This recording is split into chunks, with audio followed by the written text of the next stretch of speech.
Assalamualaikum warahmatullahi wabarakatuh. Menganalisis faktor-faktor penyebab hijrah Rasulullah Shallallahu Alaihi Wasallam ke Madinah, disusun oleh Ahmad Zaki Daulay.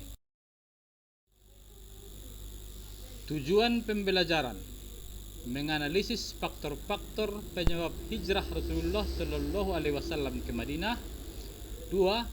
Mendeskripsikan kronologi peristiwa hijrahnya Rasulullah Shallallahu Alaihi Wasallam. 3. Meneladani sikap istiqomah Rasulullah Shallallahu Alaihi Wasallam dalam berdakwah. Tahun ke-10 dari kenabian, Nabi Muhammad Shallallahu Alaihi Wasallam mengadakan pertemuan dengan beberapa orang suku Khazraj yang datang ke Mekah untuk mengerjakan haji dan menyeru mereka kepada Allah Subhanahu wa taala.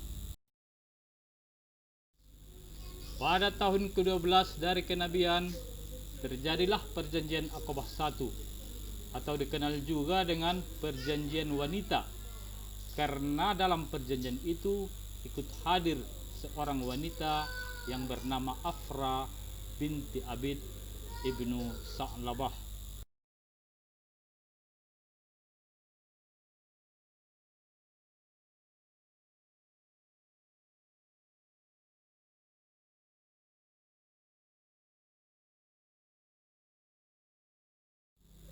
Tahun ke-13 dari kenabian, terjadilah perjanjian Aqabah 2. 73 orang penduduk Madinah dari suku Aus dan Khazraj menemui dan meminta Nabi Shallallahu Alaihi Wasallam agar bersedia pindah ke Madinah, dan Rasulullah Shallallahu Alaihi Wasallam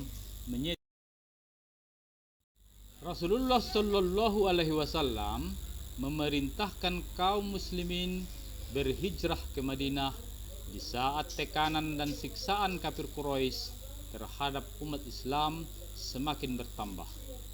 Secara umum, hijrah tersebut dilakukan secara sembunyi-sembunyi. Setelah mengetahui kaum muslimin yang hijrah ke Madinah mendapat penghormatan yang baik dari penduduk Yastrib, bermusyawarahlah kaum kafir Quraisy di Darun Nadwah. Mereka merumuskan cara yang diambil untuk membunuh Rasulullah Shallallahu Alaihi Wasallam. Pada malam pengepungan, Nabi Shallallahu Alaihi Wasallam tidak tidur. Kepada keponakannya Ali radhiyallahu anhu, beliau memerintahkan dua hal. Pertama, agar tidur berbaring di tempat tidur Nabi. Kedua, menyerahkan kembali semua harta titipan penduduk Mekah yang ada di tangan beliau. Rasulullah dan Abu Bakar berhijrah pada hari Kamis, tanggal 1 Rabiul Awal, tahun ke-53 dari kelahiran Nabi Muhammad Sallallahu Alaihi Wasallam.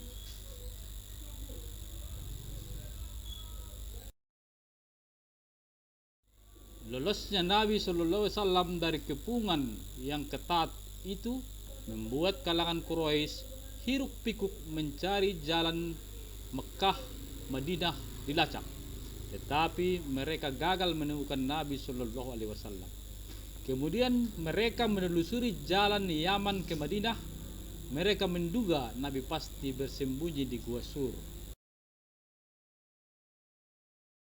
Dalam perjalanan ke Madinah, Nabi Muhammad Sallallahu Alaihi Wasallam dan rombongan singgah di Kubah. Di sini beliau mendirikan masjid dan melaksanakan sholat Jumat untuk pertama kalinya. Islam mendapat lingkungan baru di kota Madinah.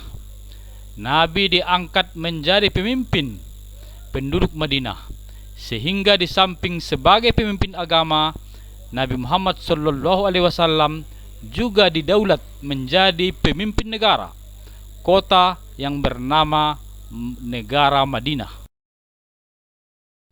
Mengingat penduduk yang tinggal di Madinah bukan hanya kaum muslimin, tapi juga dari golongan masyarakat Yahudi dan orang Arab yang masih menganut agama nenek moyang, Maka agar stabilitas masyarakat dapat diwujudkan, Nabi mengadakan perjanjian dengan mereka, yaitu suatu piagam yang menjamin kebebasan beragama bagi kaum Yahudi. Setiap golongan masyarakat memiliki hak tertentu dalam bidang politik dan keagamaan. Inilah gambaran konsep perjalanan hijrahnya Nabi Muhammad SAW, perjalanan dari Mekah ke Madinah yang menempuh 320 km dan ditempuh selama 8 hari. Kesimpulan dari faktor-faktor penyebab hijrahnya Rasulullah SAW ke Madinah: 1. Meningkatnya tekanan dan siksaan kafir Quraisy terhadap kaum muslimin di kota Mekah. 2. Jaminan dari suku Aus dan Khazraj yang membela dan mendukung segala dakwah dan menjaga keselamatan Rasulullah SAW. 3. Madinah menjadi tempat berlindung yang aman bagi umat Islam pada masa itu. 4. Potensi pengembangan dakwah dan menyusun strategi untuk tantangan yang lebih lanjut. 5. Membentuk masyarakat baru dengan ajaran tauhid melalui wahyu Allah Subhanahu wa Ta'ala. Nilai karakter yang diambil dari materi ini yaitu toleransi dan cinta damai dengan memeluk Islam ini. Nabi SAW telah memberikan penerangan kepada masyarakat Madinah bahwa Islam adalah agama yang menentang diskriminasi dan cinta perdamaian. Terima kasih dan semoga bermanfaat. Assalamualaikum warahmatullahi wabarakatuh.